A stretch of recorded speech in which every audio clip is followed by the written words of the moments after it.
ඉතින් කොහොමද? ඔයාලා බෑග් එක ගොතලා ඉවරද? ඔන්න මම බෑග් එක ගොතලා තියෙනවා. බෑග් එකට පටිය ගොතලා තියෙනවා. අද තියෙන්නේ අපිට මේ දෙකකට සම්බන්ධ කරන්න. මම ඔයාලට කලින් පෙන්නුව බෑග් එකේ පටිය නෙවෙයි අද මම මේ බෑග් එකට ගෙතුවේ.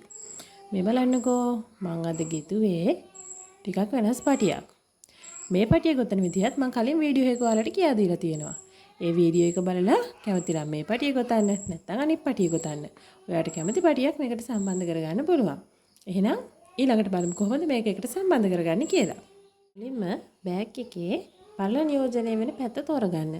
මේ පැත්ත දිග කිව්වොත් මේ පැත්ත ඉතින් පළලනේ. ඒ පළල වෙන පැත්ත තෝරගන්න. තෝරගෙන මෙතන ඉඳන් මෙතනට එනකන් ඩබල් ක්‍රොෂේ කීයක් තියනවද කියලා ගණන් කරගන්න. අපි බලමු. දැන් මේතෙන්ට අපි පටිය සම්බන්ධ කරන්න ගන්නේ මේකේ මැද ස්ටිච් එකේ. ඒ නිසා දෙපැත්තෙන් ඉඳන් මැදට ගණන් කරගෙන එන්න ඉතුරු වෙනකන්. එකක් ඉතුරු වෙන තැනට එනකන් ගණන් කරන්න. 1යි 2යි 3යි 4යි 5යි 6යි ඔන්න බලන්න. මට ස්ටිචස් දෙකක් ඉතුරු වෙලා තියෙනවා. මේ දෙක ඇරියාම එකක්වත් මැද ඉතුරු නැහැ. ඒ හින්දා මම මේ ස්ටිචස් දෙකම තෝරගන්නවා පටිය සම්බන්ධ කරන්න. මේ තියෙන්නේ ස්ටිච් දෙක. මම ඒක මේ පැත්තට හරවලා මෙන්න මේ පටියේ කෙලවර අරගෙන මේ හරහා යවනවා. මේ විදිහට ඇදලා ගන්නවා. පේනවනේ? මෙන්න තියෙනවා මේ ස්ටිචස් දෙක. බෑග් එකේ පටිය දාන්නේ ඇතුලෙන් මේ විදිහට දානවා. ඊට පස්සේ ඒක එහෙම අරගෙන මේ තියෙන පටිය දාපු තැනනේ එහෙම අරගන්නවා. මෙන්න තියෙනවා. මෙන්න බලන්නකෝ පෆ් ස්ටිච් එකේ මැද තැන. අන්න එතනින් දාලා මේ පැත්තට අරගන්නවා. හරිනේ. එතකොට දැන් බෑග් එකේ ඇතුල් පැත්තේ ඉඳන් එළිය පැත්තට පටිය ඇවිල්ලා තියෙන්නේ.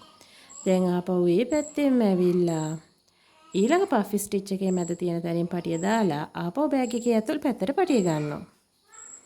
හරි නේද? දැන් තියෙන්නේ අපේ බෑග් එකේ අනිත් පැත්ත. කලින් වගේම මේ අයනේ ඉඳන් දෙපැත්තේ ඉඳන් මැදට ගණන් කරගෙන ඉන්නේ ස්ටිචස් කීයක් තියෙනවද කියලා. එනවනේ හරියටම 7යි. ඊළඟට තියෙන්නේ ආපහු කලින් විදිහටම බෑග් එකේ ඇතුල් පැත්තේ ඉඳන් එළියට දාලා ආපහු ඇතුළට. ඒ ස්ටිචස් දෙක හරහාම මේ විදිහට ඇතුළට ඇදලා ගන්න එක.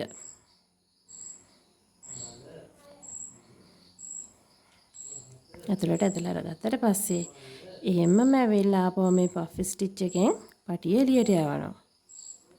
ඊට පස්සේ බෑග් එකේ එළියෙන් ඇවිල්ලා ඊළඟ පෆ් ස්ටිච් එකෙන් පටිය ඇතුළට අරගන්නවා. අරගෙන මේකේ කෙලවරට දැන් තියෙන්නේ මෙන්න කෙලවරවල් දෙක බෑග් එක ඇතුලෙන් මේ දෙක ගැට ගහලා එකට සම්බන්ධ කරගන්න තියෙන්නේ. හරිම සරලයි.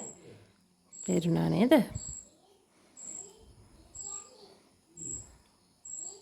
මේ විදිහට එකට ගැට ගහලා ඊට පස්සේ මේ කෙලවරවල් ලෙහෙන්නේ නැති වෙන්න හොඳට එකිනෙක සම්බන්ධ කරගන්න ඕනේ. මෙතන ලොකු ගැටයක් ඉතුරු කරගන්න බෑ. මොකද මේ පටිය දෙපැත්තට ඇදෙනකොට මේ ගැටේ බෑග් එකෙන් එළියට આવොත් කැත වෙනවනේ.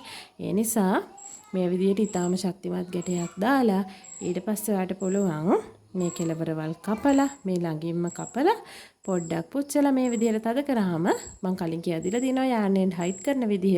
ඒ කියන්නේ මේ කොතල ඉවර වෙච්ච යාන්වල කෙරවල සංගවන විදිහ මම කලින් කියලා දීලා තියෙනවා. ඒ වීඩියෝ එක බලන්න බලපු නැති අය බලලා ඒක ලස්සනට ෆිනිෂ් කරගන්න. අපි බලමු අපේ බෑග් එක කොහොමද කියලා. ඔන්න බලන්න. අපේ බෑග් එක කොතල ඉවරයි. දැන් ඉතින් මේක එල්ලගෙන වාට ඕනේ ගමනක් යන්න පුළුවන්. පේනවනේ මෙතනින් මේ විදිහට එකට සම්බන්ධ වෙලා ඔඩ පටි දෙකෙන් එල්ලන් යන මේ විදිහට පාවිච්චි කරන්න පුළුවන්. එහෙම නැත්නම් මේක දිගට ඇද්දාම මේක ෂෝල්ඩර් බෑග් එකක් විදිහට එහෙම නැත්නම් ඇඟ හරහා ගෙදෙන සයිඩ් බෑග් එකක් විදිහට උනත් මේක පාවිච්චි කරන්න පුළුවන්. මේ පටිය මේ විදිහට ඇදලා බෑග් එක තනි පටියෙන් එල්ලගෙන යන්න සකස් කරගන්නත් පුළුවන්. මේ විදිහට තනි පටියෙන් එල්ලන් යන්න සකස් කරන්නත් පුළුවන්. එහෙම නැත්නම් පටි දෙකෙන් එල්ලන් යන විදිහට සකස් කරගන්නත් පුළුවන්. ඔයාගේ කැමැත්ත අනුව පහසුව අනුව අවශ්‍යතාවය අනුව මේක පාවිච්චි කරන්න පුළුවන්. ඒ මං දැන් ගොතපු බෑග් එකනේ අපි බලමු මේ තියෙන්නේ. කලින් ගොතපු එක ලොකු එකක්. මේක චූටි එකක්. පේනවනේ? ඉතින් ලස්සන බෑග් එකක් ගොතන්න. ගොතලා අපිට ෆොටෝස් එවන්න. යාළුවන්ටත් බලන්න වීඩියෝ ෂෙයා කරන්න. සබ්ස්ක්‍රයිබ් කරලා තියාගන්න. ඊළඟ වීඩියෝ එක බලන්න පුළුවන් එතකොට. එහෙනම් ඊළඟ වීඩියෝ එකකින් හම්බ වෙනකන් හැමෝටම සුබ දවසක්.